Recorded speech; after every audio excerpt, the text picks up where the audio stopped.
Welcome back, everyone. Uh, do you remember a few episodes ago, Melissa randomly, in her ADHD squirrel brain, poses a question about a real estate agent? And who was that agent that would have listed the property that the church had bought? And do we think they got a commission on that? Like, there's just so much wrong with that whole scenario. Like, even if there's like silver lining and good things came out of it, or like, is it really that big of a deal? Like, did disastrous things happen? But there's just a huge ethical question that you're like, doesn't sit well with me. Well, and I think more so is it leads into this whole series of crazy ass events surrounding Tom and this real estate agent. Yeah.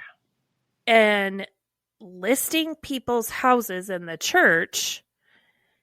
And we didn't even realize like just how effed up all of this was until we even started planning this podcast. Right. Because this is something that it's like when you start picking at that thread and you start pulling a little bit, it all unravels and you're just like, what the hell? Right? Where are my Gen Xers? Did Weezer just pop in your head? Because it did mine. Shout out.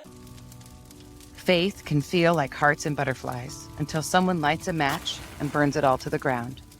Welcome to the Burning Butterflies podcast. The sad thing is that there's abuse of every kind within the church. But the spiritual abuse is the stuff that just It's a place there shouldn't be abuse. Like, there just shouldn't be abuse in a place that claims to. Well, it ruins your soul. If you're new here, we suggest listening to our prologue episode first. This is the story of two women's journey through toxic church culture and spiritual abuse, all while finding healing in the end. Sometimes it's just the facts, and if you get offended by it, that's a you issue. And if we can't be mature enough to have these conversations, even if some of the topics are difficult, then shame on us.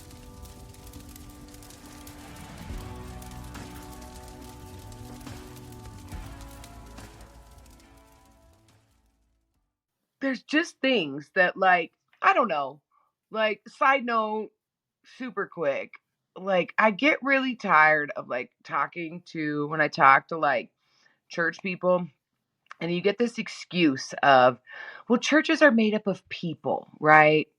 And we use that as this blanket excuse for all the things that we're talking about in this podcast. Like, well, or you're not going to find a perfect church because churches are made up of imperfect people, right? And you have this blanket excuse, which, obviously people use it because logically on some level it makes sense. But it's like, yeah, but you're also talking about a group of people that claim to be supernaturally empowered and transformed by the same power that raised Christ from the dead, and they're a new creation. But no, we're not perfect. No, and we're not talking about excusing like mistakes. Like, everybody makes mistakes and nobody's perfect. So I get that excuse on that level. But when you use it as a blanket excuse to cover up continual patterns of toxic behavior from somebody, not just, oh, I go to church on Christmas and Easter, or, oh, I go to church on Sundays and the rest of my week is, normal, whatever. We're talking about like leadership and people that claim to be pastors and people that claim to be living a life that you should follow as an example in how to be Christ-like.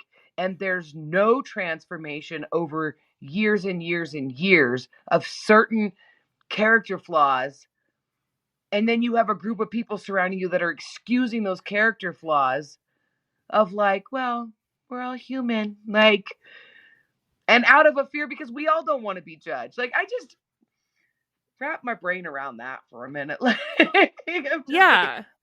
But anyway, okay, Juicy, juicy story. So, speaking of like real estate transactions, if you remember, I talked about somehow between Tom and Froggy, there was this idea that the little parsonage house that was being separated as its own property through that process of the selling of that church, that somehow, right, Froggy and I were going to live in this house.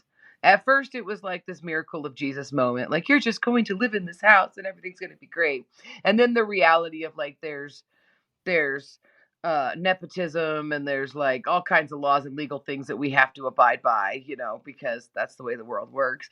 And so Tom was really forcing his hand in encouraging us to look at ways and possibilities that we could purchase this house, even to the point that there is a real estate agent in the church. And she, remember how from the beginning of this podcast, if you need something, find somebody in the church first. So she definitely has a good, network of people if they need a house. And the church has a real estate agent too. And she's Charlotte's pet. Yeah. This is who we've talked about, is Charlotte's pet. So she has an in with Tom and Charlotte as well. Yeah.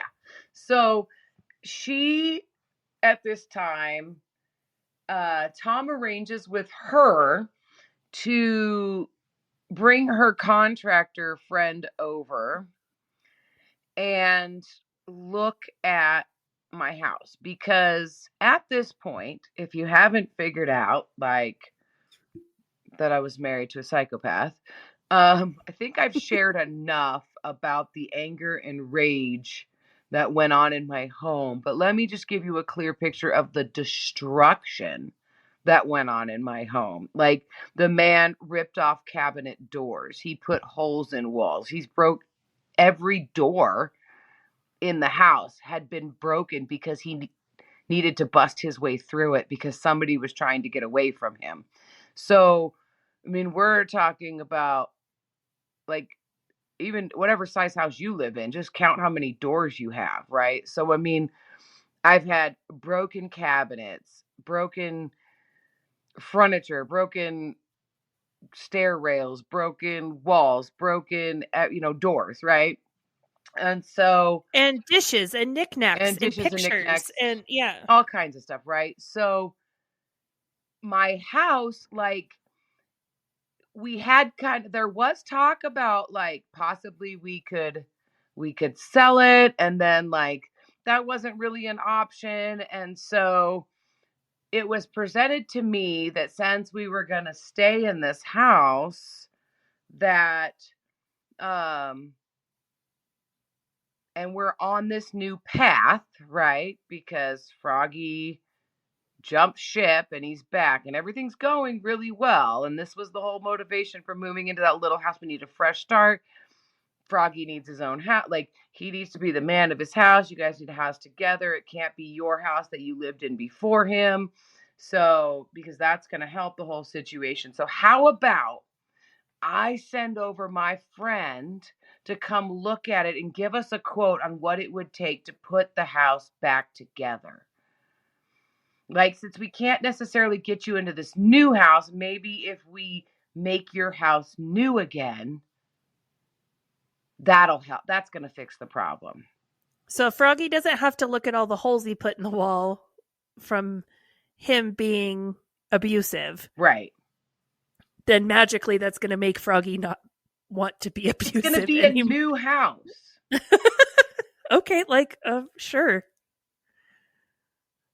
That seems logical. Yeah. So anyway, yeah. So basically, this real estate agent brings over her contractor buddy, and the quote to make it to their standard of what would sell in the market, right, was astronomical.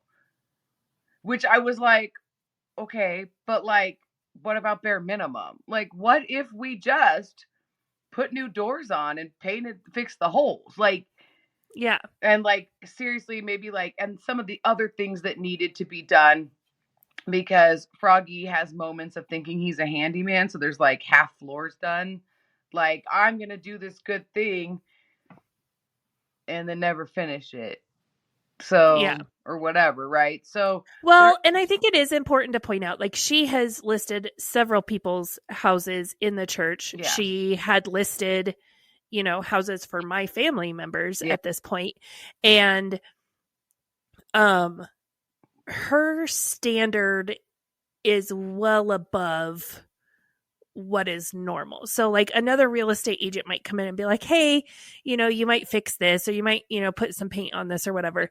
She goes well above. Yeah. And it like, I mean, yeah, she sells houses, Yeah. and she sells them quick. And so, but the amount of money and stuff that you have to pour in to get your house to the point where she's willing to be your agent is unattainable for some. Great. And that's what she does. And instead of like that contrast of being like, okay, you want to sell this house, where are you at? And let's do the most that you can do to get the best that you can.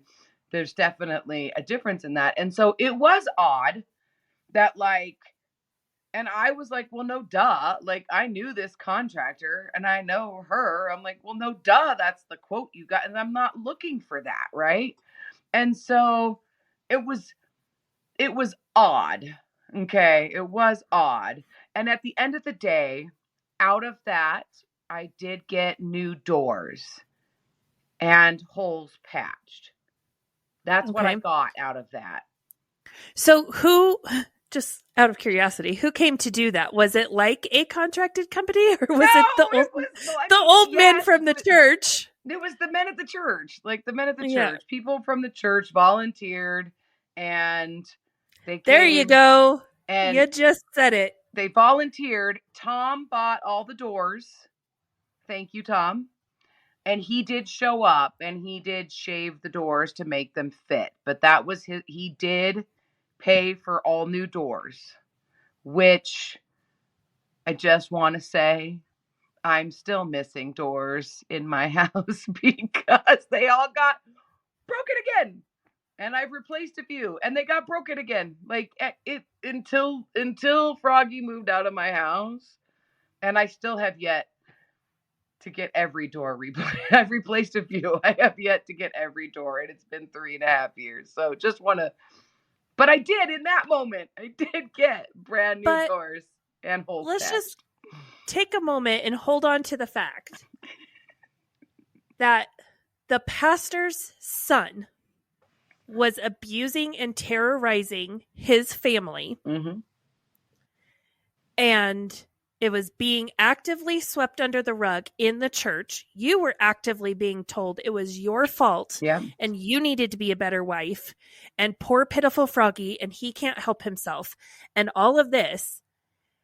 And instead of getting Froggy real help, instead of, okay, Froggy, you've left your family. You were off doing God knows what with whoever was willing to do it with you for this time that you were on your little joyous thug life journey. Instead of really like, let's rebuild that trust and let's fix this, we instead choose to send people who are volunteering their time to come over and to fix this house and sweep it all under the rug again. And of course Tom showed up. Tom had to show up because Tom had to control the narrative. If he's not there, he can't control what's being said in the house of, why did these doors get broken in the first place? Why are these holes in the wall in the first place? And I guarantee stuff was said to those men about you. Oh, yeah. 100%. Because nobody asked, nobody questioned. And it was definitely all put on me. I agree with that 100%. And this is not the first, this is the first time that a group of people came over So, I mean, hold on to your hats and glasses. There will be more. But yeah, 100%. I think that what you just said is an accurate 100%. 100%. But here's what's so wonderful about that. So, like, this whole idea of like, we're going to move, right? And now we're going to have a new house. And now we just have repairs done so we can get back on our jolly limping way, right? It all just goes away. It all just goes away. Like everything, it ran its cycle and now we don't talk about it again. And then, but this is what timelining with your friends gets you, is you, Brandy, and I sat down, and you could probably tell a little bit more of this story better than I can, like, because one day you, Brandy, and I are planning out this parts of these podcasts, and we're talking about these things, and she says to me, Melissa, do you remember when I was going to buy your house? And I was like, what? She goes, yeah, I was going to move into your house. We were going to buy your house and move in. And Tom was going to get it all fixed up for us. And we were going to buy it and move in. And I was like, I have no idea what you're talking about. Yeah. No clue what she was talking about. So we kind of flushed that one out.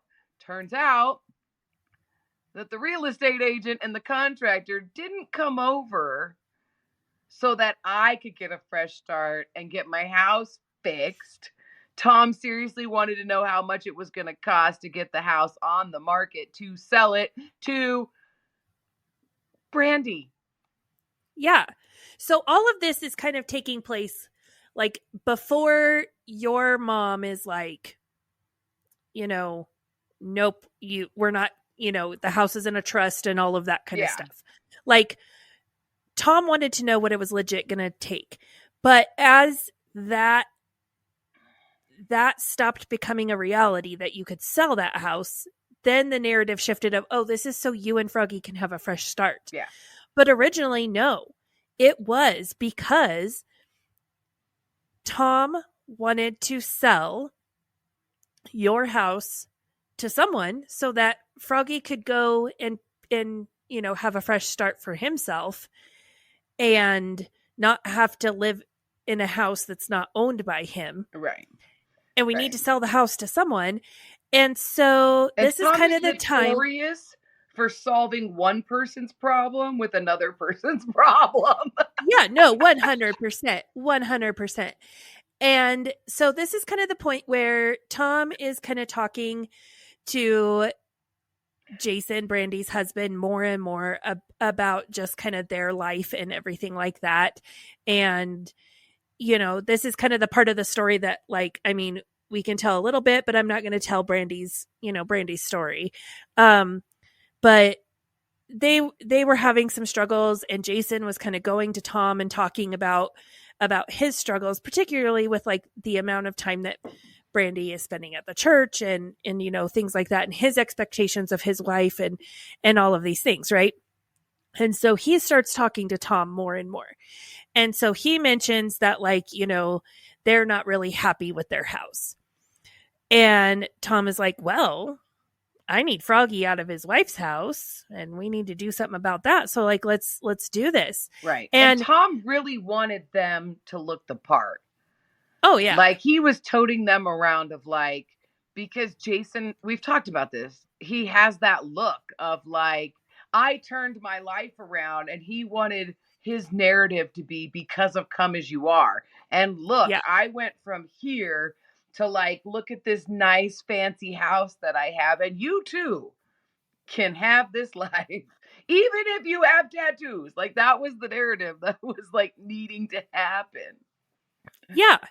And so what Brandy, like, and I didn't even realize at the time, like, I know, like, she had gone over and like looked at your house, but I didn't even realize like how serious the talks were. Like, Tom Tom and Froggy walked her and Jason through your house. You were not home. No. You were at work. Yeah. And without your knowledge, Tom and Froggy walk Brandy and Jason through your house and talk about, oh yeah, in the kitchen, we can do that. We could take this wall out and we can add an island here and we could do this. And they had a plan. So when that real estate agent came over with her guy to see what's it going to take, that's where that number came from. It wasn't like, yes, she was doing that to other clients of like, you know, she had these bigger expectations of what your house needed to look like to be put on the market. But a lot of that was coming from the conversation they had with Brandy. Yeah. That which is this why is what, I couldn't understand. Why are we trying to make this so, like, why that was my biggest question the whole time. I'm like, who cares what that, we don't need all that. Like, just I should have asked for more, because I said, just slap some doors on and fix the holes.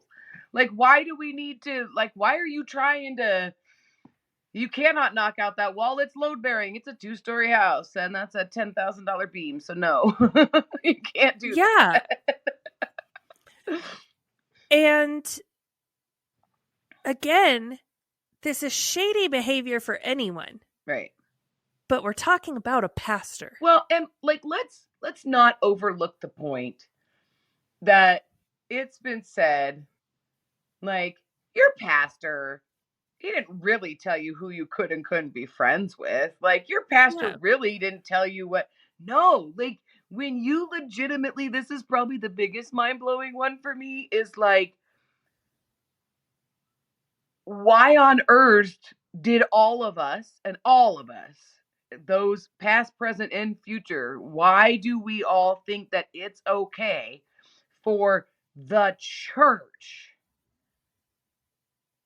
and a pastor to tell us what we can and cannot do with our personal life?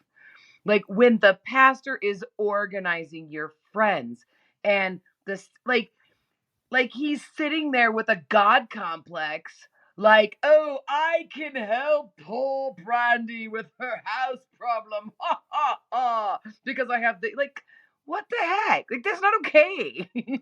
Yeah. And through this conversation, a conversation that Brandy and I had with Twyla years ago comes into our mind. And Twyla is talking about how she bought her house. Tom helped her. Mm-hmm. And the way she explained it in the moment when I was hearing her say it, I was like, okay, Tom like acted as an advisor, because Twyla and her husband are very blue collar, very, like very salt of the earth people. But, her husband doesn't have a bank account. He owns a business and he deals mostly in cash, and so they don't have a lot of like just kind of that working knowledge of how something like that would happen. And so I remember in the moment thinking like, okay, Tom acted as a like advisor towards them to help them understand the process of buying a house, right? But then as she's talking more and more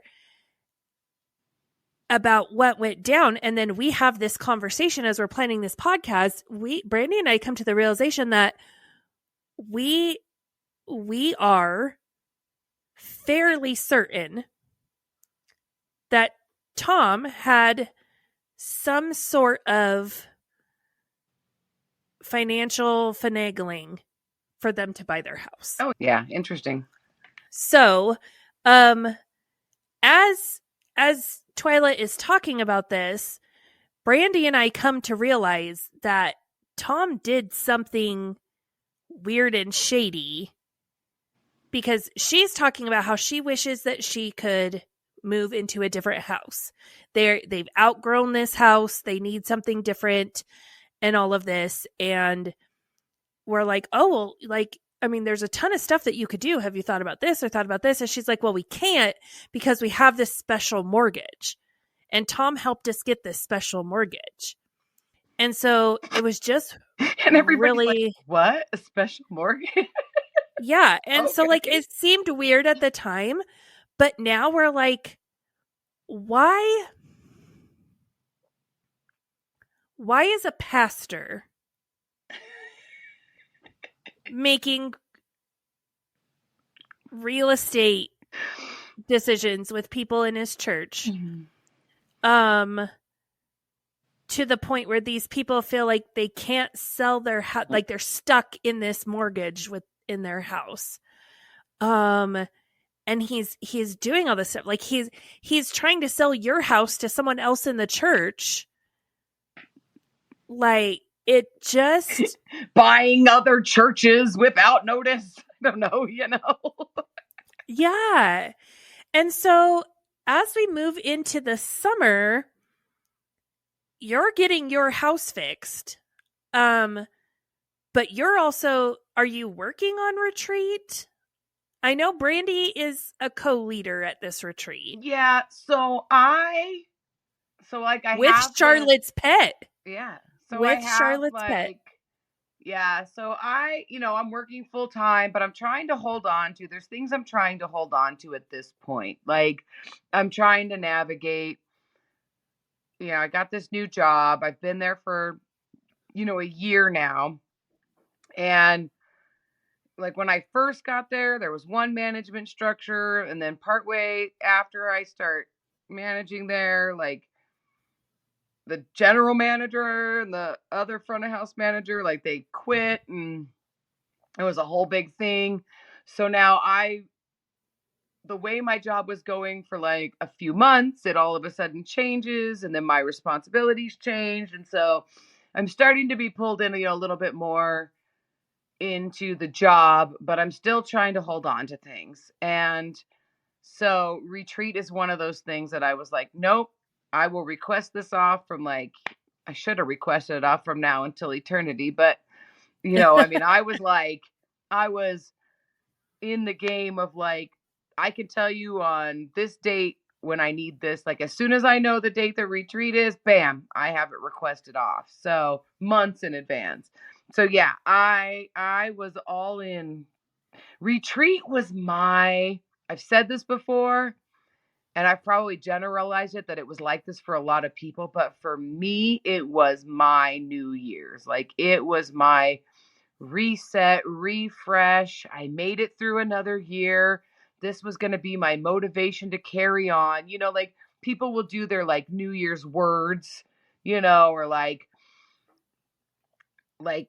any normal level of look at last year and look at all you've come and then plan for the future year. Like I did that times a zillion when it came to retreat. This was my mecca. This was so specifically to me. Yeah, I was all in for retreat. Yeah. So Brandy's co-leading. Yeah, I was never allowed to leave. She is co-leading with Charlotte's pet. Yeah.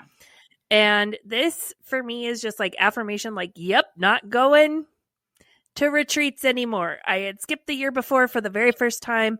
And this was just like the nail in my coffin. Cause like I've said before, it drove me freaking crazy that Charlotte's pet would just disappear for 9 months out of the year, show up around retreat time and want to speak or want to do, Yeah. And I asked you a question. Yeah. Did you feel at all like you had transcended into a level of enlightenment that you no longer? Oh yeah. Like I said in the last retreat episode, like there is a level of pompous assness that comes with like, I'm beyond the retreat and I need something deeper and all of this, which is a little bit of foreshadowing. Right. But there's for something that I have coming up in a couple of episodes. So like just kind of hold on to that thought. But there's a small group of women that it is acceptable for them to not have to go to retreat because they are just beyond it. And so even though this group of women didn't want anything to do with me, I was not the vibe. I did not fit their mold whatsoever. I lumped myself in with them when it came to retreat of like, nope, I'm just like these people. Yeah. And that's what I was wondering. yeah. And I was just like so busy with other stuff. So keep in mind, Brandy's not only leading retreat, her and I are leading VBS, you know, and we're doing this family ministry thing. And again, you know, anytime there's a man that's willing to do, you know, just an ounce of work, we're going to let him be the leader of something, even though there's women who are willing to like kill themselves to make stuff happen. You're a woman. This man wants to lead. So we decide we're going to let this guy, well, we don't decide. Pastor Younggun comes and he's like, I'm going to have this guy lead VBS. He's going to do amazing. He had been helping in children's ministry and he's ready to step up and do this, right? So we're planning VBS. At the same time, we're planning retreat, right? Because, I mean, we're talking, you know, a month apart is when these events take place. And so as Brandy and I are doing VBS stuff, she's doing retreat stuff. She comes to me and she's like, you know, the retreat, we're calling it the re-retreat.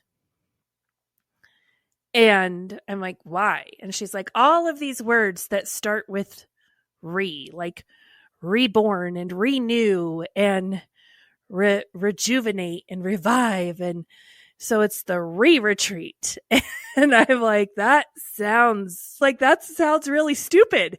Like, honestly. And so she's like, yeah, it kind of is, but like, that's what we're doing. So the guy who's leading VBS, his wife is kind of she is part of the planning team and all of that for retreat also. So she's double dipping with both. So she gets this boost of like confidence that she's going to become a leader too now, right? And her and this guy are married and they're going to lead together and it's going to be amazing.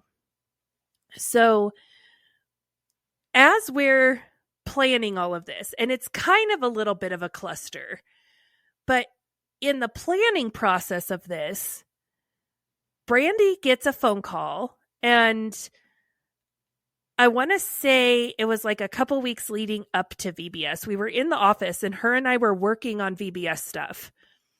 And she gets a phone call from one of her neighbors and is like, the neighbor is like, what the hell are you, what, like, you never told us you were moving. And Brandy's like, what? And she's like, you have a for sale sign in your yard. You never told us you were moving. And Brandy's like, I have a what in my yard? So she calls her husband and is like, what the hell? Thinking he listed the house without talking. And he's like, no. So in the whole process of Charlotte's pet trying to work with Tom to sell Brandy your house, it's come, you know, like Jason has said, they're not happy in their house and they would like to then find something new, right? So Tom and Charlotte's pet decide this is a great time in the market to list Brandy and Jason's house. And so Charlotte's pet goes and puts a sign in Brandy's yard, for sale, coming soon.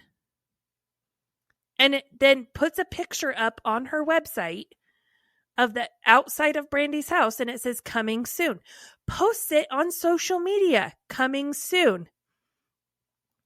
And Brandy found out because her neighbor called her. Yeah. And was like, what the damn hell? Right. The homeowners didn't pull the trigger and say, we're ready to sell. The pastor Tom did. Oh my God. Tom did.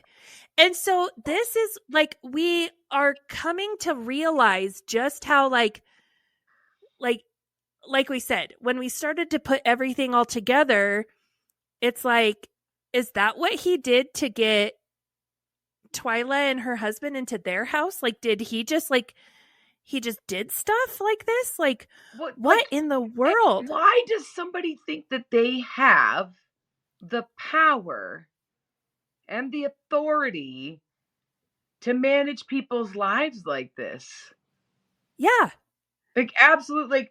Like we talked about it. You wanted to sell your house and nothing came of it. Well, now's the right time to do it. So I'm going to pull the trigger for you. What? Like, and I want everyone to keep in mind, Charlotte's pet didn't say anything to Brandy leading up to this. They're working together on retreat. right. She said nothing about, like, I'm going to list your house. Like, oh yeah, I heard you were ready. Like, no. Tom made that call. Tom called her. So, first of all, why the hell is a pastor doing this? And second of all, why the hell is the real estate agent listening to a potential seller's pastor? Yeah. And then working side by side with her and not saying anything. Like, oh, Yeah. hey, Tom said you were ready to list your house. I'm going to get that going for you on Tuesday. Why would that conversation not have happened? That's so weird. It's so weird. So, we laughed about it. Oh, remember the time when, Tom tried to sell Brandy's house and they had no idea? Yeah. And of course, like, it's retreat season. It's VBS season. Do you think the inside of Brandy's house looked anywhere near to be able to come in and take pictures and do showings or anything? No. Right. Or that she wanted to deal with. Like, it's the worst. And that's it. I mean, strategically, it's the worst time for Brandy and Jason because they're so distracted. They're not going to have time. Like, just talk about being on uneven ground at that time in your life. You're planning 2 major events in the church, right? And this is when Tom thought it would be good to list your house and put one more thing on your plate. Strategically, bad for Brandy. Strategically, good for an organization that wants to take advantage of people who are off kilter. Yeah, absolutely. So, I guess before we move forward, is there anything you want to talk about with the retreat? I know all the retreats were like, I mean, it's a retreat. It's as good as any of the other ones. I had some kind of epiphany at some point. I don't remember what it was, but it was great. I had a great time. It was good. I loved every ounce of it. Well, I know the guy who led VBS, his wife loved it too, because she comes rolling into VBS like hot on her high horse. Yeah. And so Brandy and I are leading children's at the time, and we've had to move classrooms around to restructure everything with the addition of the new wing and all of this. And so the new wing got very well decorated. And so now the bigger kids side is wanting to decorate with stuff, right? And Tom has made it very clear that, if you are in a classroom that has regular sized chairs, those rooms should be able to be used at any moment for anything. The fact that this was a prerequisite is a little bit stupid because no one is using, like, if you had your choice, like, I'm going to do a Bible study, no one's going to be like, that room in the far corner of the gym that's the biggest pain in the ass to get to and is super cold and takes forever to heat up, that's where I want to do my Bible study. Like, no one's doing that. No one's thinking I'm going to use children's ministry classrooms to have a meeting or a Bible study. Like, it just was absolutely ridiculous but Tom had it in his head. We are going to grow. Our church is going to double in size and we're going to be having so many Bible studies. There's going to be stuff going on every single night of the week.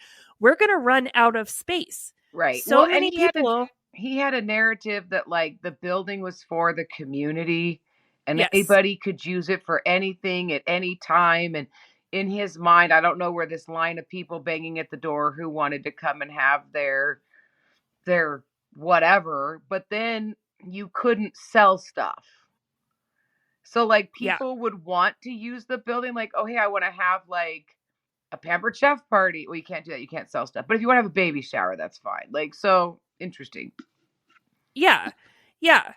And like really the only outside groups that used our church on the regular basis was there was a group of Mennonite women, and they would come in like once a quarter, and they would do all of their baking in our kitchen. And they would bake all day long in our kitchen. And then like whatever, once a month or however often, like the HOA for like your neighborhood. Yeah.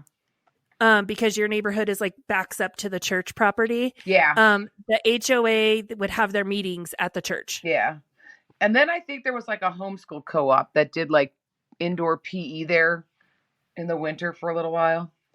Yeah, that was very short. I mean, like we had things that came in. Like there was like a club basketball team that couldn't find a place to practice anywhere. So like your club team, you're paying hundreds, if not thousands of dollars for your kid to play on this travel ball team. And you're going to come into our janky ass gym and use like, we didn't even have real basketball hoops. We had the ones that like people put up outside in their driveway. Yeah. They have to weigh down with sandbags. That's what we had at either end of our gym. Yeah. And so, the parents got mad that like, I'm not paying for my kid to be on this team if this is where we're practicing, right.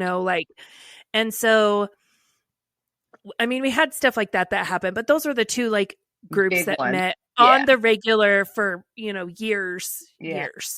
And they still could be using that space for all I know. I don't know. But, so Tom had this, like, any decorations you put up should be able to be taken down within 5 minutes.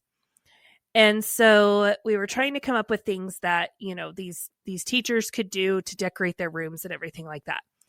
So what was decided was when we bought all of the stuff to decorate for VBS, we were going to buy extra posters and stuff like that to put up so we can decorate these rooms so they look a little bit less like a prison, because again, like it's just like brick walls painted tan, and that's all that was in these rooms. And so we're trying to find colorful things, more fun things to put up on the walls for these kids. So we order a bunch of extra stuff. The church pays for them, right? And so if the church is paying for them, we are going to divvy them out evenly. And we talk to, teachers and stuff like that. There was one teacher who, she wanted stuff for her classroom. So she's like, I'll buy these posters. I'll buy them myself. We can use them for VBS, but then I'm going to put them in my classroom. Okay, that's great. You spend your own money. You're doing that. That's fine. But the church bought a bunch of these posters. And it was like the character posters, and some of them had Bible verses on them and, stuff like that went with the theme of VBS, right? So VBS goes, it is a power struggle between this guy is wanting to be the leader and him and his wife are leading, but they're really not. They don't know what's going. Basically, they want to stand on stage, right? And they have all these ideas. So like the year before we had like the Maker Fun Factory, and we had like the goofy professor, right? As part, like he was a character that came with the kit, right? We had to rewrite all of the skits because they wanted that goofy professor to be in this new VBS, and he didn't fit at all. And so we had to rewrite all the skits. So it's like we're adding more work on top of stuff that we don't need to be adding work onto. And it's a little bit of a cluster, and people are mad at each other. And like, this is really the first VBS where like people are like openly fighting with each other. Like people are arguing about the rotation, and people are arguing about, the kids in your group leave the snack, station, and it's a big mess and we have to clean it all up. And so like, I mean, people are actively arguing and fighting with each other throughout this whole VBS. And it's just kind of one of those, like, once it's done, it's like, oh, thank God that's over. But then as we're cleaning up, Brandy and I take all the decorations and we put them all in the office, right? We're like, this is next week's problem. We'll deal with this later.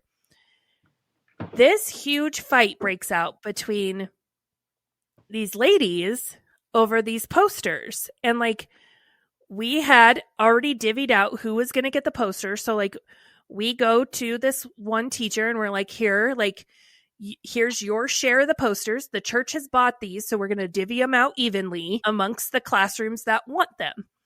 And so here's your share of the posters. Here you go. The wife of the guy who is leading VBS comes in and she's like, no, all of those are going in our room because him and her are leading a classroom also.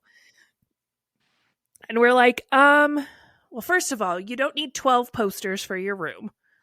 Like, you know, and the theme was shipwrecked. And so everything was this big, like, it's like we had a pirate ship and like all of this stuff, right? And the woman who had made all of the costumes for like the Bethlehem thing that we did, she comes in and I mean, she's a very talented artist.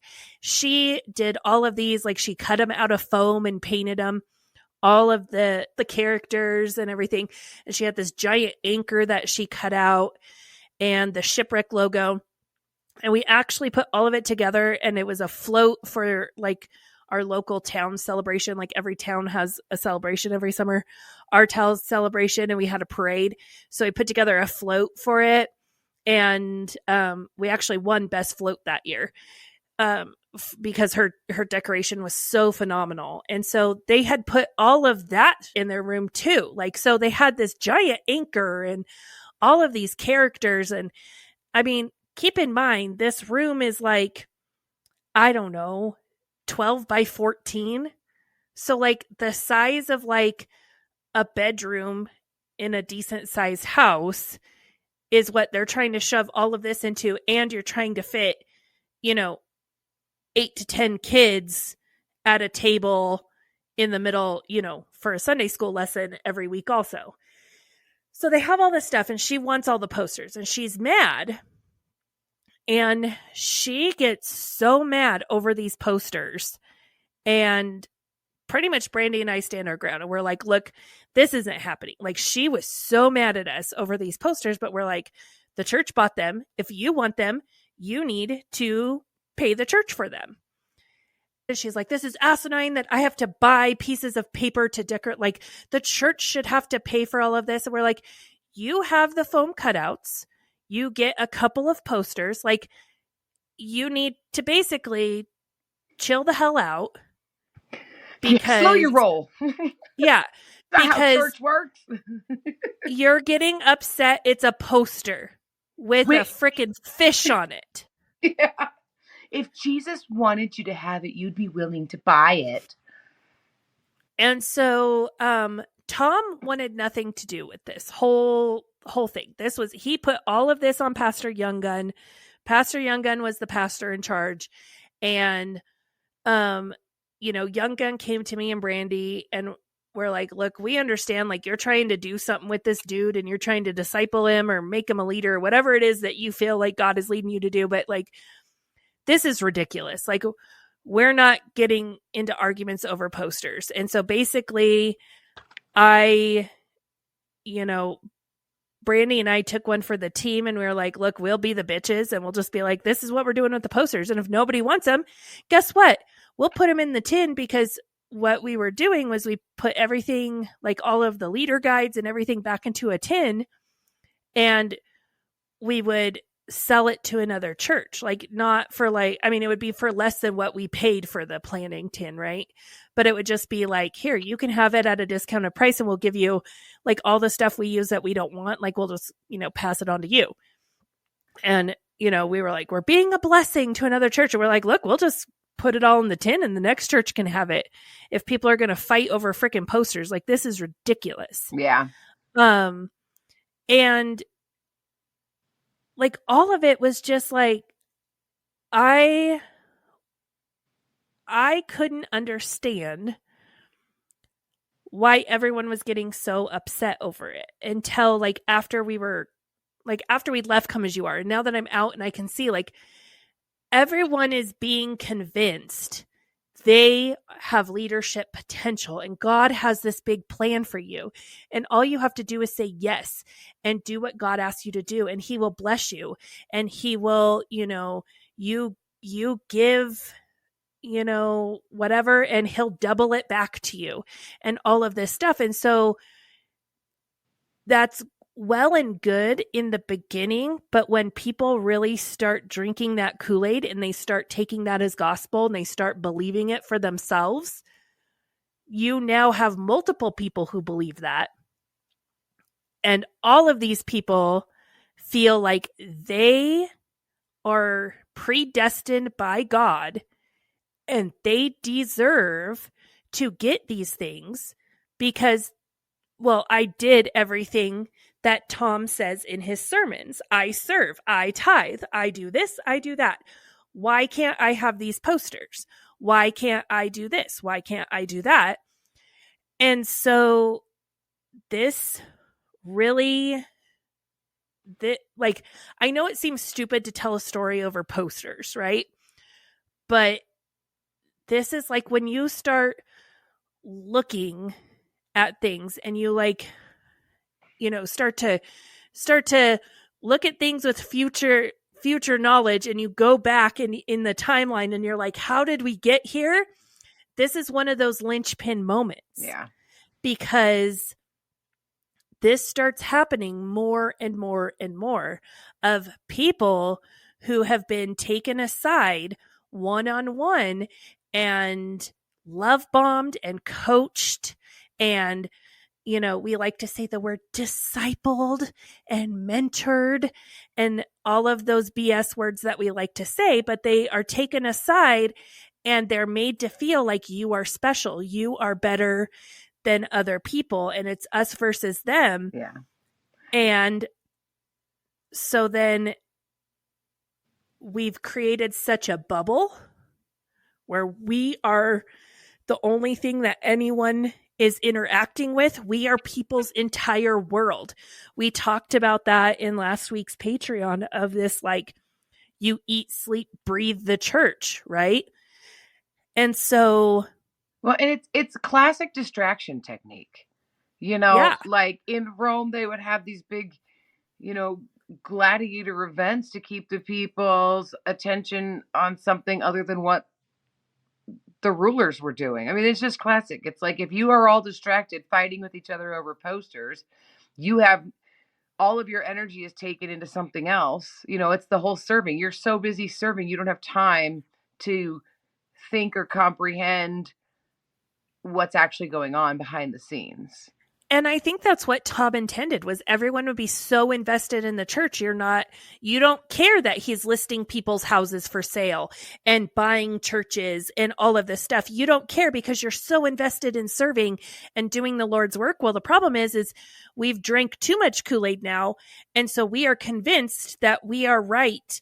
And all I have to say is God told me. Yeah. This woman was convinced that God told her she was going to have the best damn decorated room on the whole freaking planet. And all of these children were going to be saved and come to know Christ because they would have this beautifully decorated classroom. It's asinine and it's all just ridiculous. Yeah, but it works. I mean, we all were so distracted. Yeah. That when I sit here and I question all these things and I'm like, why do we just I thought it was okay. I didn't question it. And if I had a thought, there was something that took me away from that thought because my plate was so full. I was doing so much. You didn't have you legitimately we had the thought, you knew something wasn't okay. There was something. And it's the same thing with the sale of the church. If anybody had thought to question that, guess where they were? So busy working on the property that they didn't have time to question it or think about it anymore. You are literally, it is a distraction technique. It's like listing Brandy's house when she's got 2 major events on her plate. And you already know that they, and her marriage isn't the most stable thing at that moment. If you don't think that's intentional manipulation, Yeah. I don't know. So in the office, because I'm getting frustrated. I'm frustrated because Young Gun is trying to play the middle, and I appreciate him trying to be a peacemaker. Like, that's really honestly like what he was trying to do. He was trying to be the peacemaker in that situation, and he was trying to like help everyone see like, I guess you could say like God's side in it, and like really try to come to this like peaceful like resolution. I'm used to Tom coming in and being like, this is how we're solving the problem. And so I was getting really frustrated that like Young Gun wouldn't just tell this woman, like, just give the damn posters back. Like, and so it was just like super frustrating for me. And I finally in the office talked to Tom about it one day. And this is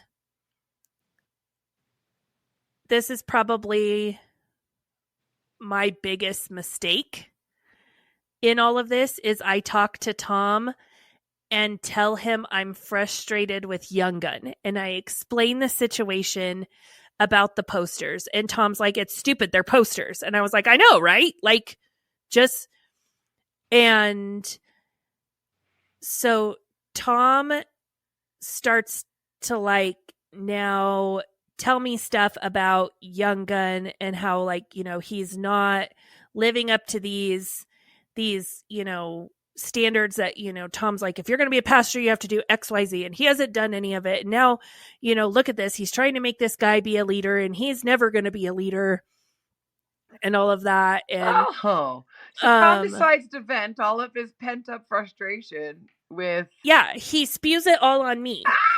And so I'm like, okay. And so like, I kind of start to backtrack a little bit because I'm like, okay, that's too much. Like, all I wanted was for you to just, I just want you to tell her to put the poster. I need someone with more authority than what I have to say, this is what we're doing with the poster, so all the damn fighting will stop. That's what I want right now, and you're not giving me that. And you opened a can of worms. He like trauma dumps, and in the process of trauma dumping, he starts yelling at me about the bonds. So if you remember when we built our building, we paid for our building as we did bonds. So people bought bonds. We used all that money initially to help fund our building. And then after so much time, bonds would mature and stuff like that. So you could buy like different terms of bonds. So these were the biggest term bonds that you could have bought, right? Yeah. And it's come to like they've matured. And he is yelling at me that like, yeah, we have Young Gun and he's not doing what he's supposed to be doing. Then now I have to deal with all this bond stuff. And essentially he was upset because over the years, people, when their bonds had matured, they decided, I'm just going to donate that money back to the church. And so the church never had to pay them out for those bonds. Basically, people released it back to the church. And so it was almost like, yeah, like another free gift. Money. Yeah. Like people had done that. Well, there was a couple people who were still at the church who their big bond came due, and Tom was expecting that they were going to do the same thing that everyone else had done. But they had asked to cash them out. Yeah. And then there was also a few people who had left the church years ago. And there's people who like had left the church and they had like a smaller year, like, like one of the smaller bonds. And when their bond came mature, they had already left the church and they never came back and said, we want to cash it out. Right. And so when these big bonds came through and some of these people had left the church, Tom assumed they were either going to leave them and he had this mindset of like, or forget about it and not say anything. You've left our family and, you left. And so when you left your money here and, all this, he's yelling all of this stuff at me. Right. Wow. And essentially there's a few people who had left the church, but had come and been like, hey, my bond is due. I'd like to cash it out, please. Yeah. And And there's a couple people who are still attending that want to do the same. Yeah. And so he is yelling at me that, you know, when we built this building, like we never would have asked people to donate their money back. But as we've grown and God is using this building and he is making a difference in this community. People see that we are making a difference in this community. And we've been here. Our church has been here for 20 years. And for 20 years, we've changed this community. And he starts talking about all of this stuff about how, you know, our community was this way, but now over 20, we changed this. We changed this mindset. We have, you know, there's people who were business owners and they were lost in addiction and we've helped them. And, you know, and is like basically airing all this dirty laundry of these people. I have no idea who the hell they are, but he's telling me all these people's stories of all these people we've quote unquote helped over the last 20 years and how selfish and worldly these people are being by asking for their bonds to be cashed out. Yeah. And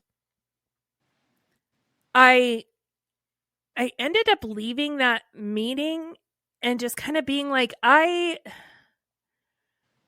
don't even understand what is going on.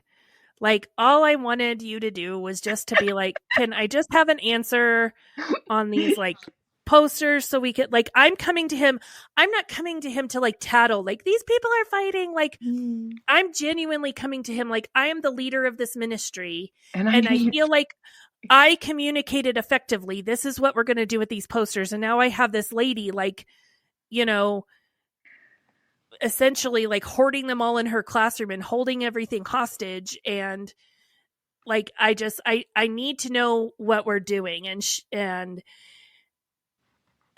we ended up like some of the posters I bought like out of my own money. I just bought another set. Yeah. And so I was like, this isn't worth fighting anymore. This lady can have them. I'll give the ones that I promised these people, I'll pay. And I'll just give them this one and it's fine. It's whatever. And so I ended up like kind of just dealing with it myself. Yeah. Because we just, like I had Tom mad about bonds and I had Young Gun who like, he was genuinely trying to be a peacemaker. And I think he was trying to get these people to like come to this realization on their own, but it just wasn't happening fast enough for me. Yeah. So I'm just like, F it, I'll deal with it myself. Right. You know, if only God had told Tom that he should do a real estate deal to have money to pay the people's bonds, that would have solved the whole problem. Oh, and we probably should have just like maybe bought a couple things for ourselves and maybe, I don't know, put a tiny playground in that we asked for and not built a whole damn wing. And you wouldn't have had to stress. Yeah, then we wouldn't have had to deal with, you know, any of this because we could have used all the money to build the classrooms that are sitting empty that we're not using. We could have used that to pay off the bonds and it wouldn't have been a problem. Yeah. But through this being yelled at and all of that, like we really start to like, oh, you know what? This is our 20th year. This is our 20th anniversary. We should do something big. Burning Butterflies is a listener-supported podcast. Today's episode is brought to you by our amazing supporters on Patreon. Follow the link in our show notes to learn how you can become a Patreon supporter too. Supporters get exclusive access to bonus content each month, including outtakes, cut content, and supporter-only episodes. If you've enjoyed this episode, please leave us a rating on your listening platform. Burning Butterflies is a production of Asha Media. Thank you for listening.